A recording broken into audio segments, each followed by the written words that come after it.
Welcome. Here is a rundown of war in Ukraine. Russia shells Sumy Oblast over 60 times on January 14. The Russian military shelled several communities close to the Russian border 63 times on January 14, Sumy Oblast Governor Dmytro Zivitsky said in a Telegram post. Located on Ukraine's northeastern border with Russia, Sumy Oblast is the target of daily Russian shelling and frequent missile strikes. General Staff, Ukrainian military strikes 2 Russian control centers. The General Staff of Ukraine's armed forces reported that Ukraine's rocket and artillery forces hit 2 Russian control centers, 9 temporary bases of Russian troops, an ammunition depot, and an electronic warfare (EW) system.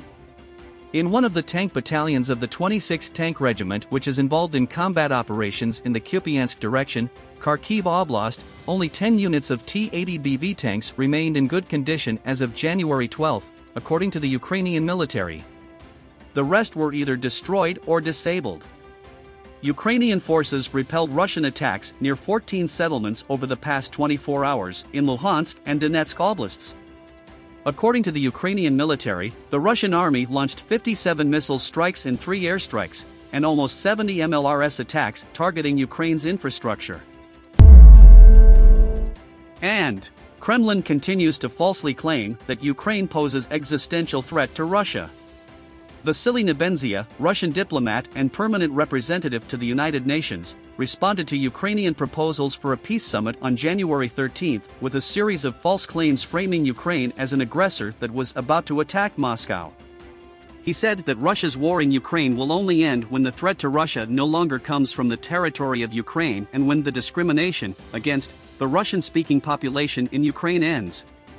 Kremlin claims of discrimination against Russian speakers in Ukraine are a long-standing information operation seeking to justify Russia's invasion of Ukraine, the Institute for the Study of War said in its latest update. Nebenzia claimed Ukraine is not interested in negotiations and is no more than a NATO paramilitary company, both long-standing claims that the Kremlin intends to delegitimize Ukraine as an independent actor and shift the responsibility for negotiations onto Western officials, who the Kremlin likely believes Russia can pressure into preemptive concessions. Nebenzia reiterated the Kremlin's narrative that Ukraine's refusal to recognize Russia's illegal annexation of occupied Ukrainian territories and relationships with the West threaten Russia. He also claimed that Ukrainian ties with the West, rather than Russia's invasion and occupation of Ukraine, undermined Ukraine's sovereignty and cultural identity, the institute said. Nebenzia's speech again demonstrates that the Kremlin has not abandoned its maximalist goals in Ukraine, false justifications for its unprovoked war of aggression, and will seek to coerce the West to negotiate over Ukraine's head, the ISW found.